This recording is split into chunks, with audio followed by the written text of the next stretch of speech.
మీరు బ్రాండెడ్ టీవీలో పెట్టినంత ఇన్వెస్ట్మెంట్ 1 ఇయర్ తర్వాత ఎందుకు పెట్టామని అనిపిస్తుంది. ఎందుకంటే మీకు అప్గ్రేడ్ అయిపోతాయి. టీవీస్ జనరేషన్స్ మారిపోతూ ఉంటాయి కాబట్టి దానికి ఆప్టికల్ లేదు, హెచ్డిఎంఐ ఏఆర్సీ లేదు, ఇయర్ ఫోన్ జాక్ ఉంది. హోమ్ థియేటర్ మీరు జేబీఎల్ కానీ బోట్ కానీ తీసుకున్నారు, అందులో మీకు ఆప్టికల్ హెచ్డిఎంఐ ఉంది.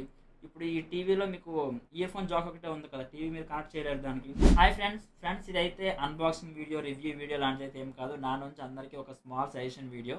అంటే చాలామంది కన్ఫ్యూజన్లో ఉంటారు కదా, బ్రాండెడ్ టీవీ తీసుకోవాలా, నాన్ బ్రాండెడ్ టీవీ తీసుకోవాలా, రెండింటికి డిఫరెన్స్ ఏంటి, అసలు బ్రాండెడ్ టీవీ తీసుకుంటే లైఫ్ ఎక్కువ వస్తుందా, నాన్ బ్రాండెడ్ టీవీ తీసుకుంటే లైఫ్ ఎక్కువ వస్తుందా అని చాలామందికి ఒక కన్ఫ్యూజన్ ఉంటుంది అనమాట.